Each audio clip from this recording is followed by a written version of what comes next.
Imagine waking up tomorrow and finding every secure bank vault on Earth is just wide open.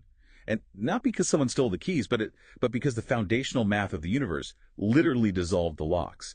So welcome to a custom deep dive into a frankly terrifying reality. Yeah, it's a complete paradigm shift, honestly. The whole cryptographic bedrock you rely on is just cracking. You're right. Today we're looking at a mind-bending technical report from 206 Innovation Inc. And it covers something called the Dillon-Kalatz framework, or DCF. Our mission here is to understand how the April 2026 resolution of the Millennium Prize problems hasn't just advanced math, it has, well, it's effectively shattered modern digital security. Totally shattered it. I mean, we are looking at a completely new mathematical reality. Okay, let's unpack this. Yeah. Because the report states that legacy cryptography, RSA, AES, and even NIST's brand new post-quantum standards, they are structurally vulnerable to a 256-bit manifold collapse. Which sounds incredibly technical, but... Right, just to put that into perspective for you, if someone intercepts a secure message you send today, it would normally take them like 1 billion years to crack it. With this collapse, they can open it in the time it takes you to blink. Exactly. And to understand why encryption is suddenly failing like this, we really have to look at how the DCF completely redefines the SHA-256 hashing algorithm. The thing that secures basically everything. Right. We used to think of hashing as this random black box. You put data in, scrambled math comes out, but the DCF treats it as a geometric projector. A geometric projector, wow. Yeah, so instead of just scrambling data like a blender, it treats hashing like a 3D mold.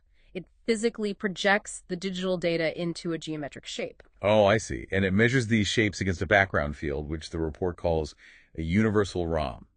And this is defined by universal constants, right? Like pi, e, and phi, the golden ratio. That's right. So it's kind of like, think of legacy encryption like blindly digging for a specific grain of sand on a massive beach. You're just picking up one grain at a time. Which takes forever. Exactly.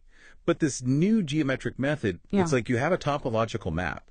You pour water over the whole beach, and it just naturally flows down to the lowest point of resistance, taking you right to that exact grain of sand instantly. That is a great way to picture it. And, what's fascinating here is that probabilistic hardness, that really comforting idea that an attacker needs 1 billion years of computing power, is revealed to be merely a surface-level illusion. Just an illusion. Yeah, the math was actually never hard. We just, we didn't have the topological map to navigate it efficiently. I do have to push back here for a second, though. I mean, you're saying we use universal constants like pi, which is, an infinite non-repeating number. Right, it goes on forever. So how does an algorithm use an infinite number to filter out wrong paths? Like, how does it find a single exact solution without taking literally forever to compute? So that is where the rigidity leak simulation comes in. It doesn't actually calculate the entirety of pi. It uses these constants to identify structural instability,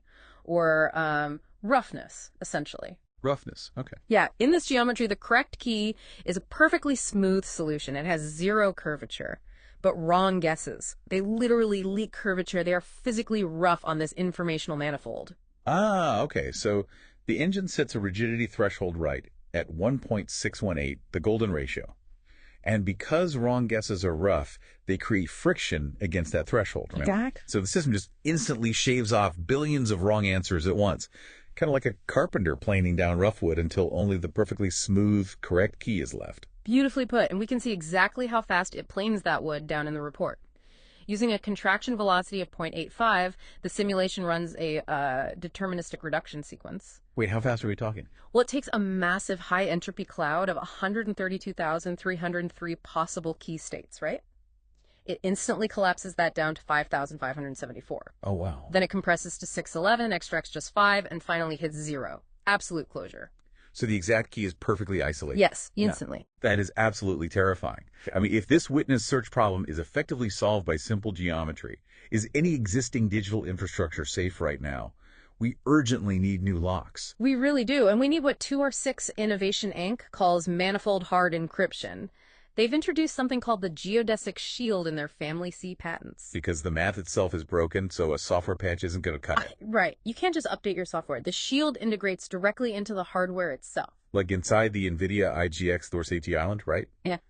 I read it rejects deformed data packets in under 1.2 microseconds. It's incredibly fast. It's like instead of a bouncer just glancing at your ID, it's a lock that physically refuses to accept a key unless the microscopic molecular geometry of the metal is perfectly aligned before you even try to turn it. Exactly.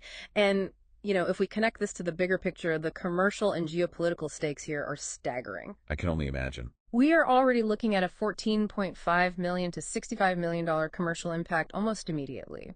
Urgent defense and NASA integrations are really driving this because transitioning to this structurally verified hardware is a pressing national security imperative now. So for you listening, why should you care about all this? Yeah. Because every secure website you visit, every private message you send, every single bank transfer you make currently rests on a mathematical illusion that has just been mathematically broken.